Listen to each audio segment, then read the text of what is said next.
Evening, y'all. How's it going? Welcome to another lockdown live chat.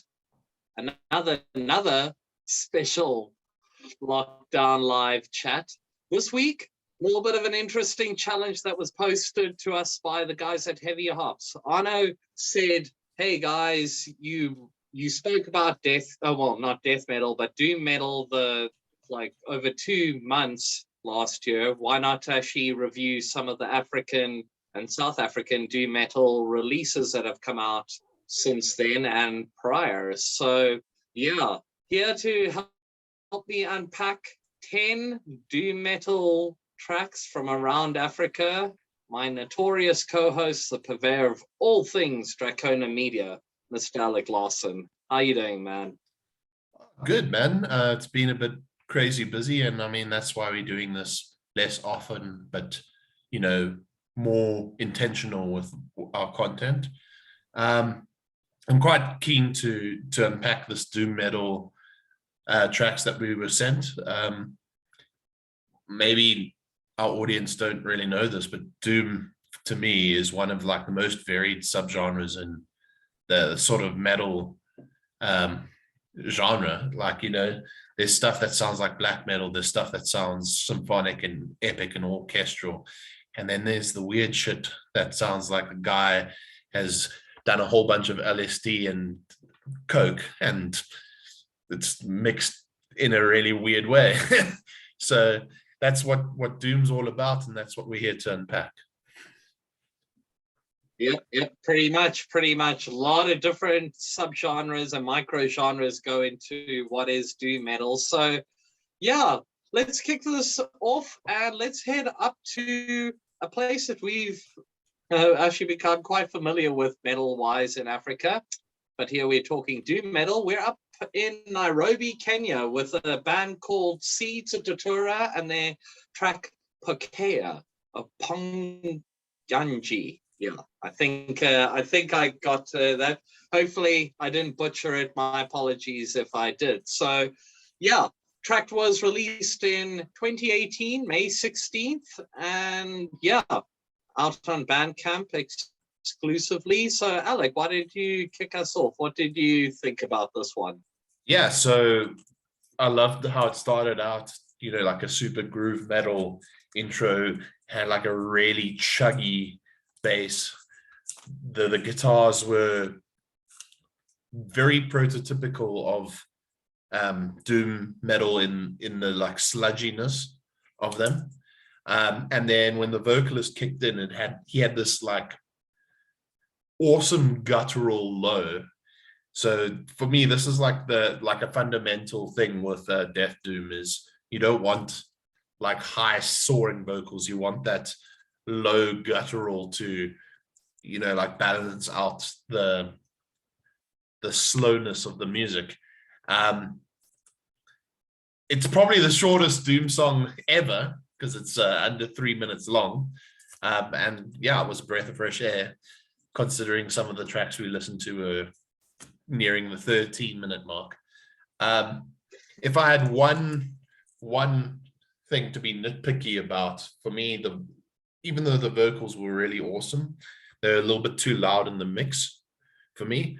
So it felt like it was sitting on top of the track instead of in it. And your thoughts? Well, yeah, I mean, pretty much similar to you. Very raw, unrefined. It reminded me a lot in the rawness production-wise of what you would have gotten from Botswana's Overthrust. Has the same type of unbridled rage, but obviously a lot more chuggy and doomy in the death metal side of it. Vocals are great in terms of being what they need to for this, but yeah, again, production wise overall probably could have done with a little bit of refining just to kind of dull a little bit of the brightness of what the vocals were bringing, because like Alex said, a little bit front in the mix, so a little bit loud, so it could have been brought down just a wee bit. But all in all, a great track, and yeah, quite a breath of fresh air considering what was to come, which would span almost a week's worth of homework for us. Yeah. Next, Alec, you want to kick us off? Where we're off to? Yeah, so we're to your hometown, Slaapstad, also known as Cape Town. We're looking at a band. I'm sorry if I butcher it, but it's either Mart or Maat or something around that way. And it's their track Sightless Eye. Yeah, I think this is from their album Find Evil. Find Evil, Feel Fine, yes. And for me, well, yeah, I'll start what I thought about it. I really like the interesting sort of guitar swells in the beginning, was sludgy and drony. It almost touched on the level of the band like Sun, the band Sun. It was cool to hear the melody sort of introduced at a minute and a half. It was so psychedelic that I didn't expect the harsh vocals that like sort of started the vocal parts. And yeah, there were some really, really psychedelic parts with some really cool bass lines. And there, yeah, at about 4.5 minutes, there was a really proggy break, and it had like the synths and stuff like that almost reminded me of that old 70s band Uriah Heep. But it's quite a weighty track at over 8 minutes, so it is a very cool listening experience though. Yeah, definitely. I mean, like from the moment that those discordant guitar leads come in, you're kind of like, okay, this is going to be a dramatic one, and at 8.5 minutes, it is quite an epic tale. It goes through a lot of like ups and downs, really keeping that like traditional doomy, but like almost, I would call it almost like UK division, like of like a classic neo rocker that would have come from like a later Black Sabbath, or like Alex said, well, not necessarily a Jethro Tull, but a Uriah Heep, more like distorted jazzy type nuances that come in, especially at the 4-minute mark. Production solid, can't really like fault it. It's very like feels like a jam session, and I think that's kind of the purpose of it. It doesn't feel like there was a lot of editing or really anything major done to it. It just sounded like they got in there and they recorded it as is, and it gives you that live element to it. So yeah, very, very, very cool. And yeah, local Cape Town dudes bringing the doom. So yeah, good stuff. So yeah, I guess next, let's head up to your side, Alec. We're going to speak about guests that we actually had on for a lockdown chat. We're talking about Mad God from Johannesburg with their track No Prayers, No Fires. So yeah, kind of the personification of what a psychedelic doom band would be. I think from the moment you hear the catchy guitar hook and the really overly fuzzed out guitar, you get the vibe of what they're going to actually try do. The vocals have that real psychedelic, like searing type of like almost. I can't really think of a band that really does it true justice, but they've got like such a melodic type of sweeping psychedelic vibe about them, but all overlaid with this sinister back end message and overlaying like fuzzy guitars and really catchy percussion. I think the band kind of has its foot one step in the traditional like blues vibe when it comes to it. The riffs are like catchy, like hooks that just kind of go along. It's very like well, get psyched and you get sucked into it like you would from psychedelic, almost stoner doom metal. So yeah, the 4-minute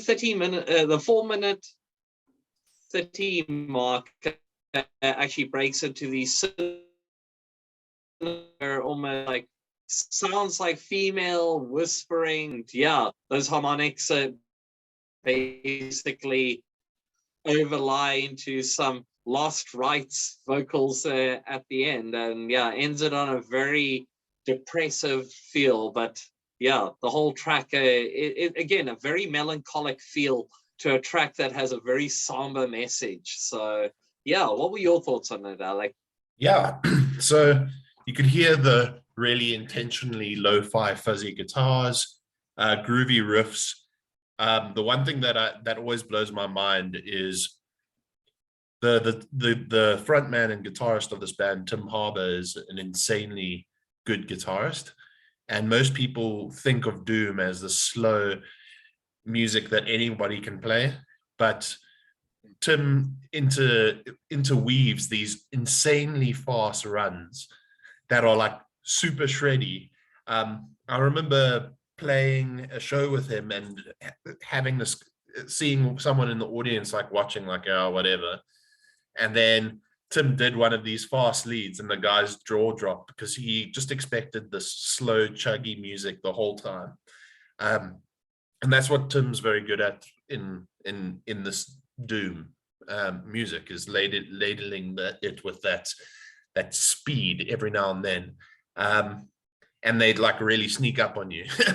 Like you mentioned, the vocals are like the prototype of what psychedelic doom is, complete with that catchy chorus hook. You mentioned the interesting ambience at about 4 minutes 30, created by that feminine style whispers, and yeah, the clean wails that follow add a lot. And there's a ton of atmosphere at the end of the song with that like prayer that's put in, like a prayer sample. Overall, it's a good track. The production is DIY and seems very live as well. It sounds like a band jamming, but I know that's the aesthetic of psychedelic doom, so it is great for what it is. Indeed. Yeah, that was actually some quality stuff. 2 quality bands from South Africa representing, really kicking ass. So yeah, enough of that for now.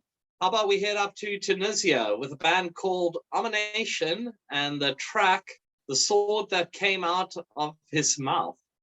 Yeah. Let me kick this off, if you will, Alec. They're kind of defined as post-apocalyptic funeral death doom.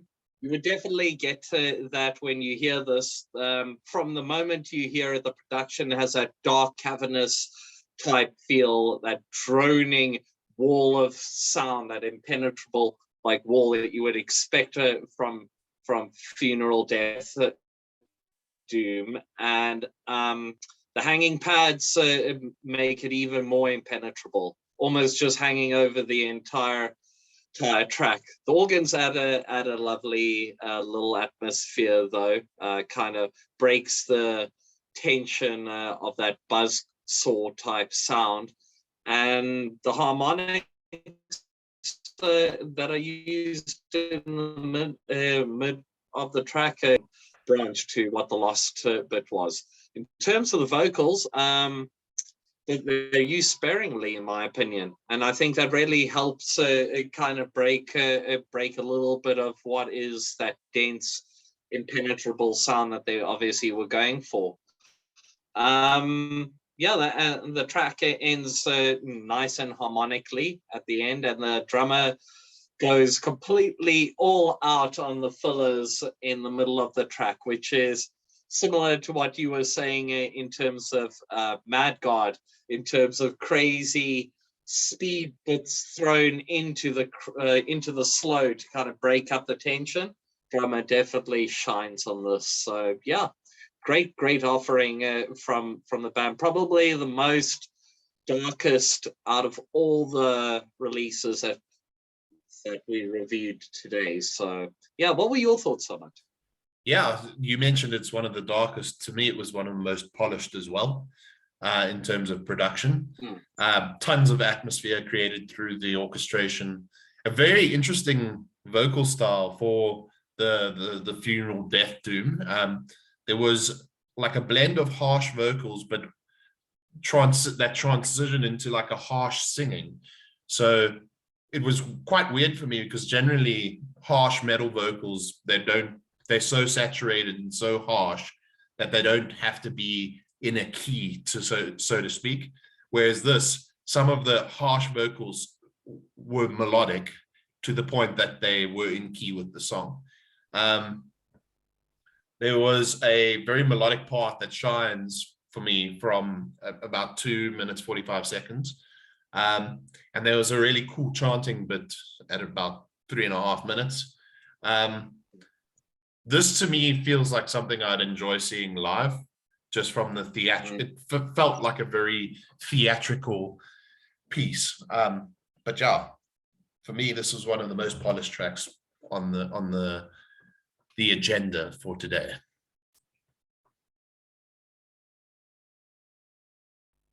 Indeed. Well, yeah, let's actually head up to an area I actually wasn't quite sure when we got sent this, but the band's Pokea,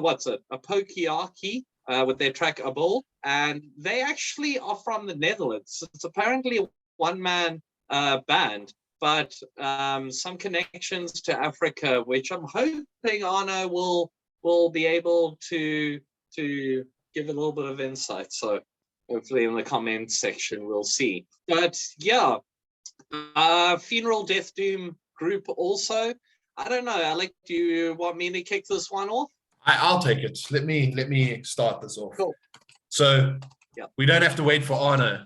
I'll give a little bit of history. I was also confused by the fact that it's a band from the Netherlands, solo act. Turns out the guy used to come from Pretoria, so Gauteng side. So yeah, as far as I'm concerned, it still counts as African metal because the guy's roots are African.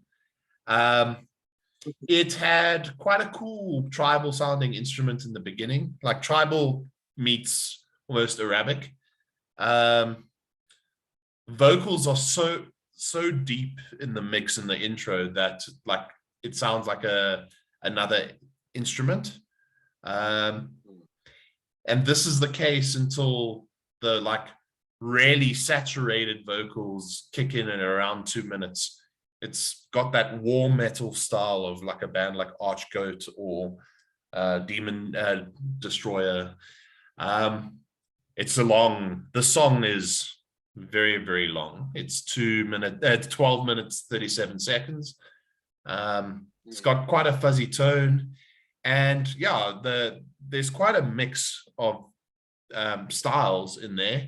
It's probably the most like sonically varied track that we listen to, because it seems to oscillate between psychedelic and funeral doom, which are on two opposite sides of the doom spectrum if you really think about it. And there's quite a cool clean part at around 8.5 minutes. So yeah, I mean, it's certainly an interesting track. What did you think, Val? Well, pretty much is similar to what you said. Very fuzzy guitars throughout the whole mix. At some point, the mix felt like it was going to be clipping my speakers. It was so dense. It really was thick sounding, impenetrable sound. The vocals also are just peppered in quite sparingly, like but when they're there, they basically sound almost like another instrument. The track obviously is sitting at 12.5 minutes.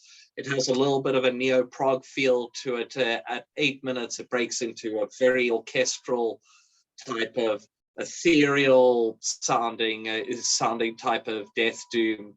And then, yeah, obviously, when actually not being like affected by the vocals, it's just got this dreary, like impenetrable wall of sound, and probably a little bit too dense actually for my personal liking. But yeah, it's an interesting listen. It goes through quite a few changes throughout the whole track. It's definitely an interesting listen if you're into it, especially with the cross-pollination of psychedelic and death funeral doom coming together. So yeah, interesting one for sure. And now we know. Yeah, so we're gonna go to Durban now. Durban is normally considered the home of, black metal / slam. So it's quite interesting to have a instrumental doom metal band come out, out of there. This band is called Strage. And the track is May the Bridges You Burn Light the Way. It's from the album The Fire in Hell. This was released, it's quite an old track. It's actually from old albums from 2012. And just a little bit of it, background from it. It's a very live recorded album. In fact, yeah, they mentioned that it was recorded basically as they played it live. And honestly, the production sounds amazing considering that's how it was performed. And yeah, it's instrumental goodness. For me, it felt like there was a bit of hardcore elements slipping into it. Tons of groove. And yeah, I was extremely impressed by the drum sound, because normally when you do that stuff live, it always comes out badly. So yeah, I was pretty impressed. What did you think? Yeah, I mean, there was certainly good stuff actually. Like when you hear it, you think it's like rough and gritty garage band type feel, and that's kind of like, even though it has that garage feel, the percussion and the drums just sound amazing. Like the drummer goes absolutely bananas in the fills, and it's just even though it's got that mid-tempo range, it's just a consistent and like solid sounding backbeat to the entire track. The production is raw, but the riffs are catchy, albeit mid-tempo as well. I mean, they consider themselves to be dark instrumental atmospheric metal, slow and sludgy. And I think that that track and the entire album actually really does personify all those qualities. So yeah, it's a classic. I'd be curious if they're still actually producing, but let's see. Maybe something will come out of the works. But yeah, it was a good one from the guys in Durban. So yeah, that's Strage with May the Bridges You Burn Light the Way. So yeah, East Coast next. In like we're going to be talking about another band that has a little bit of roots in South Africa, but also out in the UK. We're talking about the Medea project, and the track is To Know Us Is to Fear Us. So yeah, would you like to kick this off, Alec? Yeah, okay. When I was looking at this band's Bandcamp page specifically for this track, I saw the lyrics, and before even listening to the track, and I thought it was really interesting that they mixed English and Afrikaans lyrics. So it's one way to show your roots, I guess, because Afrikaans is only really spoken here in South Africa. It had some awesome death metal style vocals. The lows are extremely powerful. When it started, I was like, this is not really doom to me. This is more like a down-tempo death metal band. But then they had the shouty, clean Afrikaans part, and it's for me, it was such a weird atonal shift from like the higher class death metal to the like almost old school punk where the vocalist doesn't need to know how to sing, you know, it's just some bloke that's been given a microphone. It kind of took me out of the song. I could have done without that style of vocal, especially when the harsh vocals were so good and so well produced. But I mean, that's just personal preference, so it is what it is. There's no accounting for taste. Exactly. The one thing I definitely noticed from the get-go is that there was very, very heavy rhythmic bass and heavy drums, like almost like tom heavy type like real tribalistic type drum percussion to it. The layout of the music is more progressive in nature. It's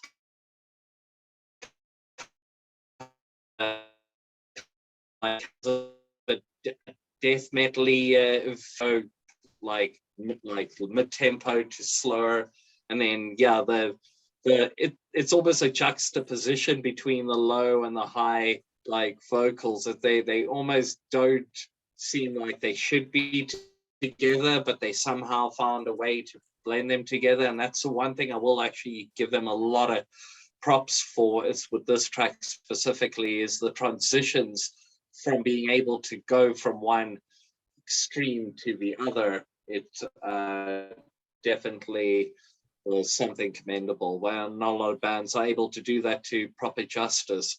Production on the track was also quality. Like understate that. So foot in the South African heritage. So yeah, we'll definitely continue to monitor them as they continue to make strides abroad. So yeah, where to next, Alec? We're going to go to Pretoria, to a band called The Ocean Doesn't Want Me, and the song is Until Our Mouths Are Filled with Earth. I think, why don't you tell us what you thought, Lal, first?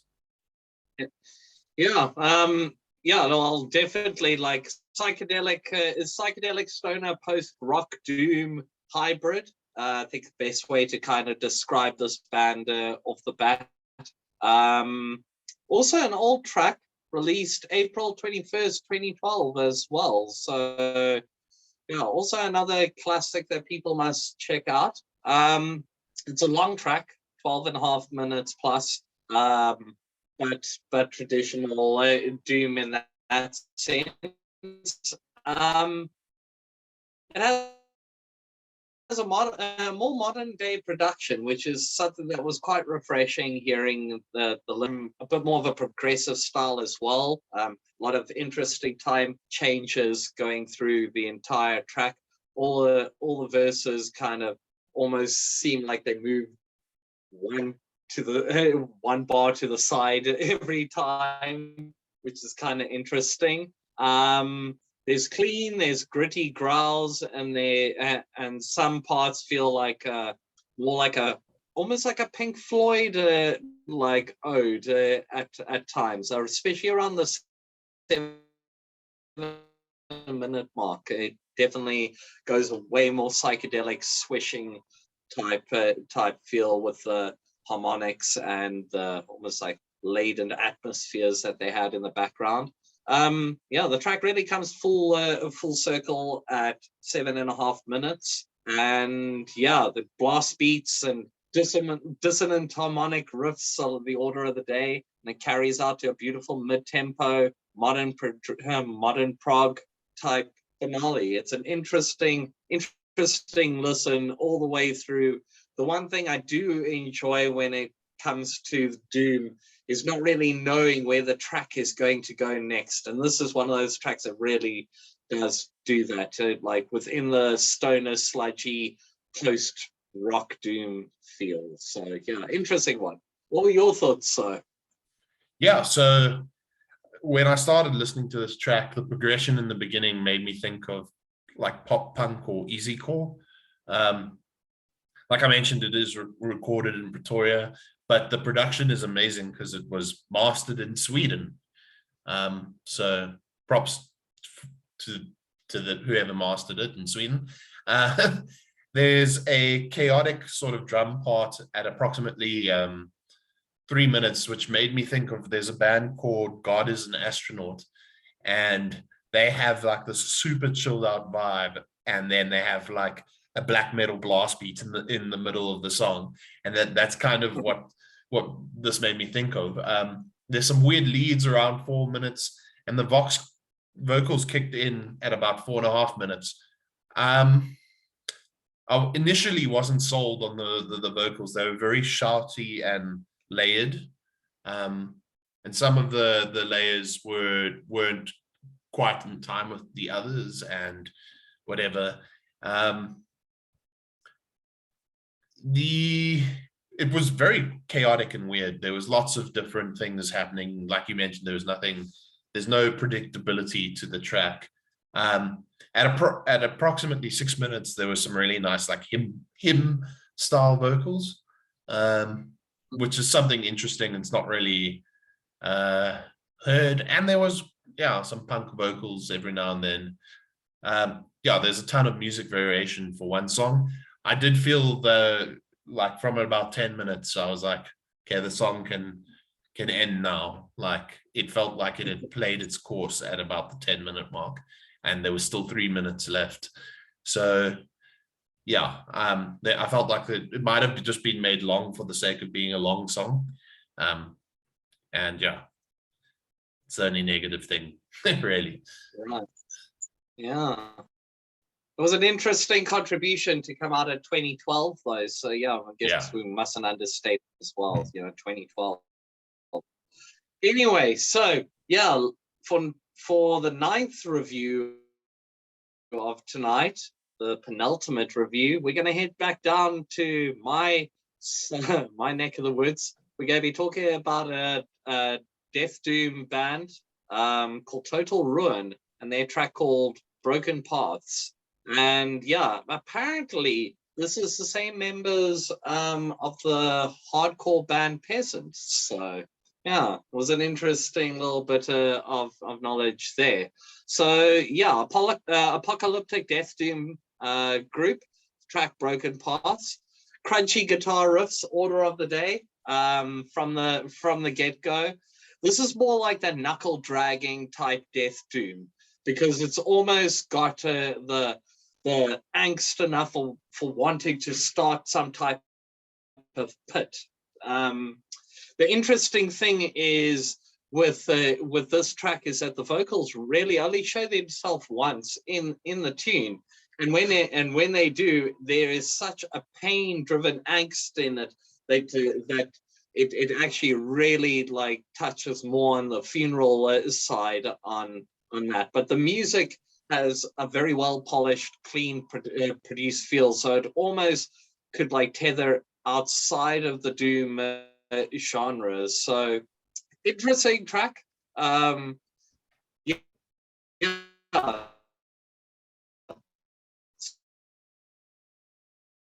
Really the track well, so more detuned, a little bit slower, a little bit more gurge here, coming from dudes that are used to just shredding. So talking Cape Town apocalyptic Death Doom. What were your thoughts on it, Alec? So this was also not a very long track. It was 6 minutes, which is long for standard music but not long for Doom. The intro was really cool with the lone guitar and like the rain sound effects, which made it even more powerful when the second guitar joins in, and eventually like an extra layer of leads, and then the rest of the instruments. The the vocal styling was almost like that hardcore sound, but meeting like death metal, which, I mean, that's Adri from Peasant's Style. That's his signature at the moment. There was some ominous riffage at around 2.5 minutes, which made me think of like black metal. And there was some really cool synths in the outro. Yeah, I think it was a good track. Also has that almost DIY aesthetic, which is something I'm learning to appreciate more and more these days. So I really liked it. Nice. How about number 10, Alec? Do you wanna tie this up here? Who we talking? Yeah, so we're talking about a band called Vale of Amonition. They're from Kampala, Uganda. This is the track Of a Painting Grim, and then in brackets, The Apostle Grey and The Harvest Black. This is off their EP called Of a Painting Grim, which is a cheeky little EP because it's effectively the three versions of the same song, one without vocals and one mixed by somebody else. So they got 3 songs out of one. I've seen these guys mentioned before by the African Metal Facebook page many times. So I went into this with high hopes. It's also quite short, sub 6 minutes. It had an interesting start to the track, like a lead style guitar with some simple drums and a somewhat hopeful progression, which is interesting for a genre that's plagued by negativity, that hence why it's called doom. The vocal styles was really interesting. Spoken word with almost like a sing-song timbre. I guess like story time style. The only negative thing about that vocal style is it almost reminded me of slam poetry, which I hate with a passion. But when the black and death metal style vocals started, I was more happy with that. The production was fairly decent, and I did enjoy. There was like very subtle choir pads that like filled up the song, so that was cool. What did you think? It was an interesting last listen. The spoken word like lyrics with the vocals being very front in the mix took me a little bit off guard. The discordant guitar riffs were fine. I like the little peppering of the harmonics sprinkled in.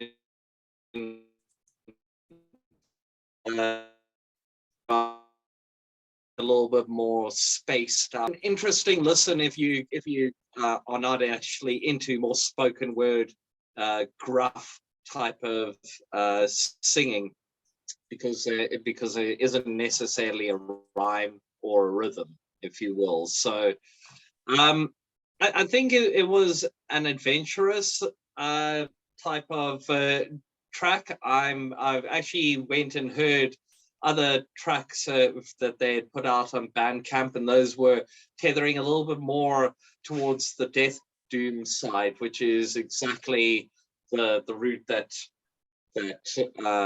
I would expect this band to kind of go. So I think we were just kind of challenged here by Arno of HeavyHops to take on another different shade of black, if you will, in the doom side. So yeah, definitely an interesting one to wrap up this week's very doom and gloom based lockdown chat. But yeah, Alec, what were your thoughts on what we did as we tie things up this week?